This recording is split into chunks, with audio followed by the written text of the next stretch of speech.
Bienvenidos a Libros Nómades.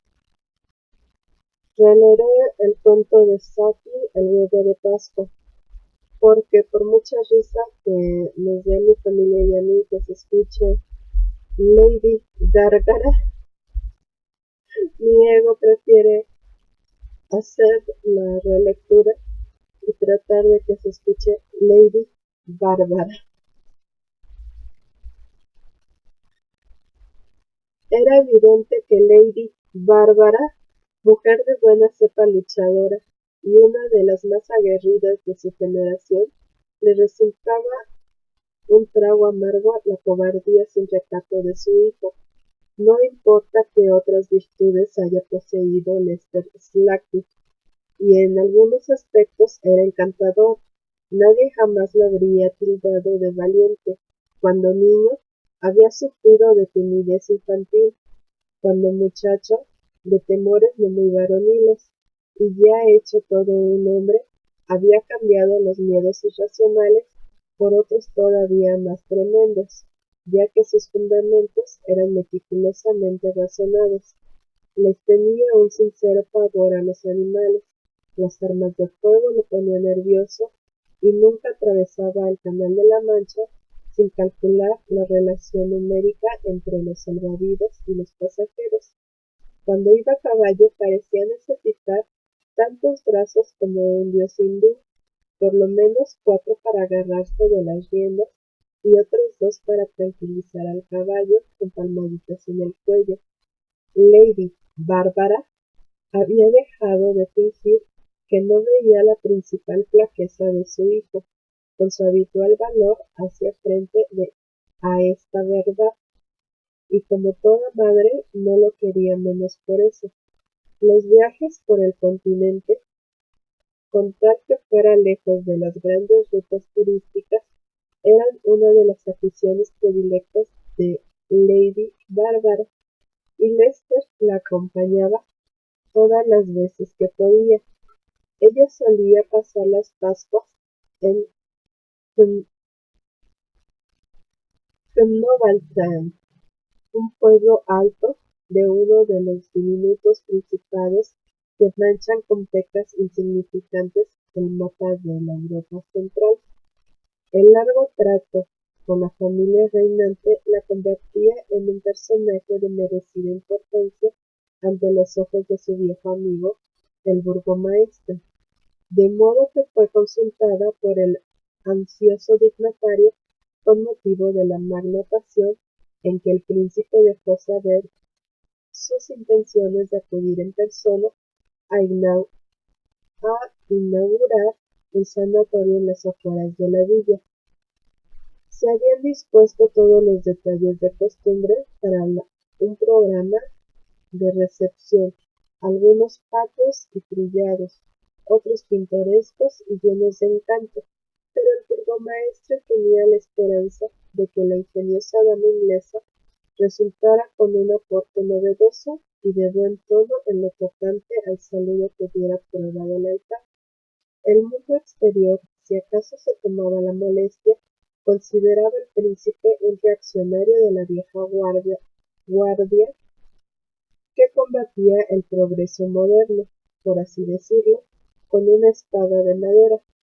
Para su pueblo era un viejo y bondadoso caballero, dueño de cierta majestad cautivadora en la que no había ni pizca de altivez. En Nobaltheim deseaba lucirse. Lady Bárbara discutió el asunto con Lester y uno o dos conocidos en el pequeño hostal donde se habían alojado, pero no se les ocurría nada en particular. ¿Puedo sugerir algo a la gnädige Frau?, preguntó una dama de tez cetrina y pómulos altos, a quien la inglesa le había dirigido una o dos veces la palabra y a la que había clasificado como una eslava del sur. ¿Puedo sugerir algo para la fiesta de recepción?, prosiguió, con una especie de tímida vehemencia. A nuestro hijito, mírelo, nuestro bebito, le ponemos un vestidito blanco, con alitas como un ángel pascual, y que lleve un gran huevito blanco de Pascua, y adentro va a estar lleno de huevos de chorlito, que le gustan tanto al príncipe, y se lo entrega a su Alteza como ofrenda pascual. Es una idea tan bonita. Lo vimos hacer en Estiria. Lady Bárbara miró dudosa al candidato Angelito Pascual, un niño blanco de cara inexpresiva y de unos 4 años. Lo había visto el día anterior en el hostal, y le había intrigado bastante el hecho de que una criatura tan pelirrubia fuera hija de dos personas tan morenas como aquella mujer y su marido. Pensó que a lo mejor era adoptado, teniendo en cuenta que además no eran jóvenes. Claro que gnädige Frau escoltaría al niño en presencia del príncipe, prosiguió la mujer, pero él se sabría comportar y hacer todo lo que se le diga. Vamos a hacer que nos manden de Viena huevos pascos de choclito, dijo el marido. Tanto el pequeño como Lady Bárbara parecían igualmente apáticos ante la primorosa idea. Lester se opuso abiertamente, pero el burgomaestre se mostró encantado cuando lo enteraron al respecto. La mezcla de sentimentalismo y huevos de chorlito ejercía un poderoso atractivo sobre su mente teutónica. En aquella fecha memorable, el ángel pascual, en un traje realmente bonito y pintoresco, fue el centro del afable interés de la engalanada compañía que esperaba en orden a su Alteza. La madre estuvo muy discreta y menos cargante de lo que la mayoría de las madres habrían estado en similares circunstancias, limitándose a estipular que ella misma debía colocar el huevo de Pascua en los bracitos que con tanto cuidado habían sido adiestrados para llevar la preciosa carga. Hecho esto, Lady Bárbara avanzó con el niño marchando impasible y con torva decisión al lado suyo. Le habían prometido montones de tortas y confites si entregaba el huevo con toda corrección y reverencia al viejo y bondadoso caballero que lo aguardaba para recibirlo. Lester había tratado de comunicarle en privado que lo esperaban horribles bofetones si fallaba en lo que le tocaba de aquel acto, pero es dudoso que su alemán hubiese producido algo más que una pasajera desazón.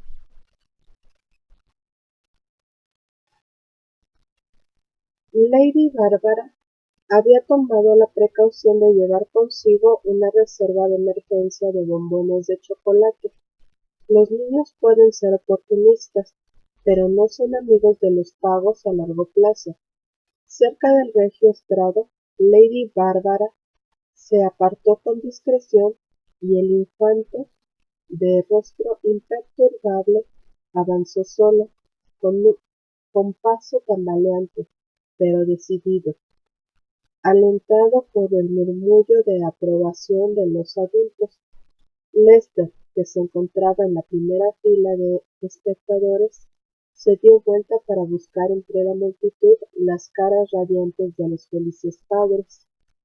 En un camino lateral que conducía a la estación, divisó un coche y entrando en él, con claras señas de clandestina prisa, vio a la pareja de rostros morenos que se habían mostrado tan verosímilmente entusiasmados con la idea primorosa. El aguzado instinto de la cobardía le iluminó la situación en un relámpago. Sintió el rugido de la sangre que le bullía en la cabeza, como si en sus venas y arterias se hubieran abierto miles de compuertas y su cerebro fuera el canal en donde desaguaban todos los torrentes. Todo a su alrededor se puso borroso.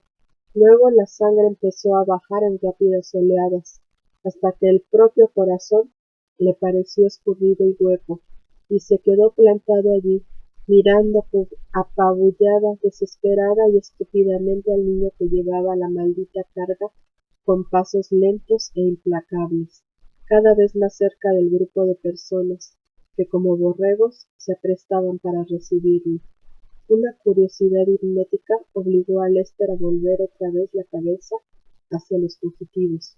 El coche había arrancado a toda marcha con rumbo a la estación. Un momento después, Lester corrió más rápido de lo que ninguno de los allí presentes había visto correr a una persona, y no lo hizo para huir. En ese único instante de su vida, se vio movido por un impulso desacostumbrado, algún eco de su estirpe, y se precipitó sin vacilar hacia el peligro. Se arrojó sobre el huevo de Pascua y lo agarró como quien arrebata una pelota en el juego de rugby. No había pensado qué hacer con él. La cosa era echarle mano, pero al niño le habían prometido tortas y confites si lo entregaba intacto en manos del viejo y bondadoso caballero. No emitió un solo grito, pero se prendió de su encargo como una lapa. Lester cayó de rodillas, tirando ferozmente de la carga que el chico apretaba sin ceder, al tiempo que los escandalizados espectadores dejaban escapar exclamaciones airadas. Un corro inquisitivo y amenazador los rodeó, pero echó para atrás cuando él gritó la palabra pavorosa. Lady Bárbara escuchó esta palabra y vio a la multitud salir en desbandada, como ovejas. Vio al príncipe, a quien los escoltas alejaban a la fuerza, y vio también a su hijo, postrado en la agonía de un terror aplastante, su amago de valor frustrado por la inesperada resistencia del niño, todavía agarrado desesperadamente, como si en ello fuera su salvación, de aquella chuchería satinada, incapaz siquiera de arrastrarse lejos, solo capaz de gritar y gritar y gritar. Tuvo la vaga conciencia de que la abyecta vergüenza que humillaba a su hijo contraponía mentalmente, o trataba de hacerlo, el acto único de urgente valentía, que lo había lanzado grandiosa y descabelladamente al foco del peligro. Pero sólo por un segundo estuvo contemplando las dos figuras entrelazadas, el niño con su cara terca e impasible y el cuerpo tenso por la obstinada resistencia, y el joven desmadejado y casi muerto ya de un pavor que ahogaba sus gritos, y sobre ellos las largas banderolas de gala que flameaban alegremente bajo la luz del sol. Nunca pudo olvidar aquella escena. Claro que fue la última que vio. Lady Bárbara exhibe las muchas cicatrices y los ojos ciegos de su rostro, con el coraje de toda la vida, pero en determinadas fechas sus amigos tienen cuidado de no mencionar en su presencia el infantil símbolo de la paz. Disfruten sus lecturas, nos vemos.